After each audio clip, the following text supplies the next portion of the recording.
வணக்கம். இன்றைக்கு ஒரு நல்ல நாள். எல்லா நாளும் நல்ல நாள் தானுங்க அப்படின்னு நீங்கள் சொல்லுவீங்க. ஆனால் பாரதியினுடைய மகாகவி பாரதியினுடைய பிறந்த நாள் இன்று. எட்டயபுரத்தில் பிறந்த கட்டபொம்மன் அப்படின்னு கவிப்பேரரசு வைரமுத்து அவரை பற்றி சொல்வார். வழக்கமாக எட்டயபுரம் மகாராஜா கட்டபொம்மனுக்கு எதிரின்னு சொல்லுவோம். ஆனால் இவர் எட்டயபுரத்தில் பிறந்த கட்டபொம்மன். அக்ரஹாரத்து அதிசய மனிதர் என்று ராமசாமி ஐயங்காரை பற்றி பேரறிஞர் அண்ணா குறிப்பிடுவார். காரணம், அவர் மீசை வைத்திருந்தாராம். அந்தன வகுப்பிலே பிறந்து மீசை வைத்திருந்த ஒரு பெருமை இவருக்கு உண்டு. தலைப்பாய் கட்டிய பெருமையும் இவருக்கு உண்டு. 1882ஆம் ஆண்டு எட்டயபுரத்தில் சின்னச்சாமி ஐயருக்கும் லட்சுமி அம்மாளுக்கும் மகனாக பிறந்தவர். இவருடைய இளம் வயதிலேயே தாயார் இறந்து விட்டதால் தாய் அன்பை பெறாத ஒரு வருத்தம் இவருடைய வாழ்வில் உண்டு. இவருடைய அத்தை தான் எடுத்து வளர்க்குறாங்க. இவருடைய தந்தையார் ஒரு மில் ஒன்று வைத்திருந்தார், நூற்பாலை. ஆனால் அந்த நூற்பாலை நஷ்டம் ஏற்பட்டதோடு மட்டுமில்லாமல், நஷ்டத்தில் இயங்குவதோடு மட்டுமில்லாமல், இவர்களுக்காக வரவேண்டிய பொருள், வரவேண்டிய கப்பல் ஒன்று கவிழ்ந்து போயிற்று. பாரதி 2 வகையில் சுயசரிதை எழுதியிருப்பார். ஒன்று பாரதி 66, அதில் தன் வரலாற்றை சோகமாக சொல்லியிருப்பார். மற்றொன்று 23 பக்கங்களே கொண்ட சின்னச்சாமியின் கதை. அந்த சின்னச்சாமியின் கதைங்கிற அந்த 23 பக்கங்கள் கொண்ட பகுதிகள் அவ்வளவு நகைச்சுவையாக இருக்கும். இந்த சோக பகுதியாகிய பாரதி 66 என்ன சொல்வார் தெரியுமா? தந்தை போயினன் பால் மெடி சூழ்ந்தது, ஏன் பிறந்தனன் இத்துயர் நாட்டிலே அப்படிம்பார்.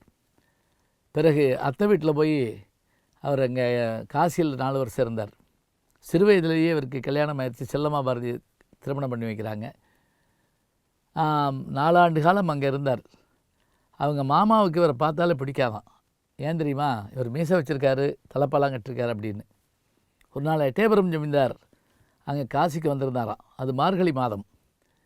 இந்த மார்கழி மாதத்தில் யாராவது திருப்பாவை திருவம்பாவை பாட வேண்டுமே அப்படிங்கிறதுக்காக, திருவம்பாவை யாருக்கும் பாட தெரியுமா அப்படின்னு கேட்ட உடனே அவங்க மாமா சற்று யோசிச்சிருக்காரு. உடனே மகாராஜா சொன்னாரா, நம்ம சுப்பிரமணி பாடுவானே அப்படின்னு சொன்ன உடனே பாட ஆரம்பித்தாராம். பாரதியினுடைய குரலுக்கு அப்படி ஒரு ஈர்ப்பு உண்டு. முடிஞ்ச உடனே ஜமீன்தார் சந்தோஷப்பட்டு, நீ நம்ம அரண்மனைக்கு வந்துடு அப்படின்னாராம். அவங்கெல்லாம் புறப்பட்ட உடனே அந்த மாமா போய் கட்டி பிடிச்சிக்கிட்டாராம்.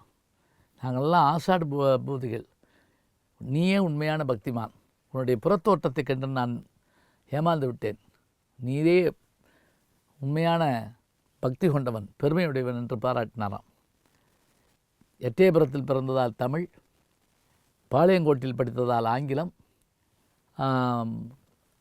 காசியில் இருந்ததால் ஹிந்தி சம்ஸ்கிருதம், பாண்டிச்சேரியில் 10 ஆண்டுகள் வாழ்ந்ததால் பிரெஞ்சு, மலையாளம், கன்னடம் என்ற 11 மொழிகள் தெரிந்த பாரதி சொன்ன வார்த்தை, யாமறிந்த மொழிகளிலே தமிழ் மொழி போல் இருந்தாவது எங்கும் காணம் என்று.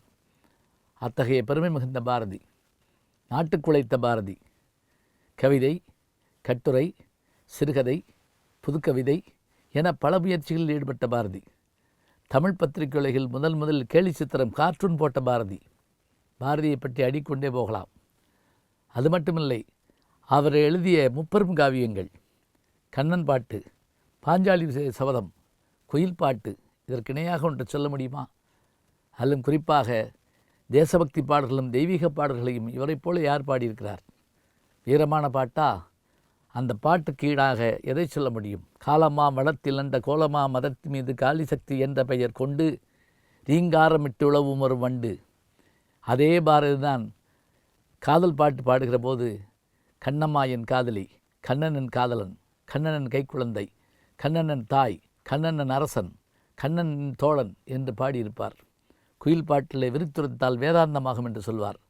பாஞ்சாலி சபதத்திலே கோயில் பூச செய்வோர் சிலையை கொண்டு விற்றல் போலும், வாயில் காத்து நிற்போர் வீட்டை வைத்தளத்தல் போலும், ஆயிரங்களான நீதி அவையுணர்ந்த தருமன் தேயமை திறந்தான், சீச்சி சிறியர் செய்கை செய்தான் என்று நம்முடைய சுதேசி மன்னர்கள் நாட்டை ஆங்கிலேயர்களுக்கு விட்டு கொடுத்ததை கடுமையாக சாடியிருப்பார். பாப்பாவுக்கு பாடியவர் அவர்தான், இளைஞர்களுக்கு பாடியவர் அவர்தான், ஒளிபடைத்த கண்ணினாய் வா வா வா, உறுதி கொண்ட நெஞ்சினாய் வா வா வா என்று அவர் சொல்லுகிற அந்த வார்த்தைகள் அத்தனை அருமையாக இருக்கும். 1921 அவர் திருவல்லிக்கேணியிலே வாழ்ந்தபோது பார்த்தசாரதி கோயிலிலே அந்த யானை அவரை கீழே தள்ளிவிட்டது. இருப்பினும் சில நாட்கள் வாழ்ந்தபோது அவருக்கு ஏற்பட்ட உடல் நோயின் காரணமாக, வறுமையின் காரணமாக அவருக்கு மரணம் ஏற்பட்டது என்றாலும் கூட சாகாவரம் பெற்ற கவிஞன் அவர்தான். வாழ்ந்த காலங்கள் 39 ஆண்டு தான். ஆனால் 3000 ஆண்டுகளுக்கு அவனுடைய புகழ் நிற்கும். எப்படி கம்பனைப் போல், வள்ளுவனைப் போல், இளங்கோவைப் போல் பூமிதனில் யாங்கனமே பிறந்ததில்லை, உண்மை வெறும் புகழ்ச்சி இல்லை என்று சொன்னானோ, அதுபோல பாரதியைப் போல் ஒரு கவிஞனை இன்னொரு யுகம் காணுமா? இந்த யுகத்திற்கு ஒரு கவிஞன் மகாகவி பாரதி.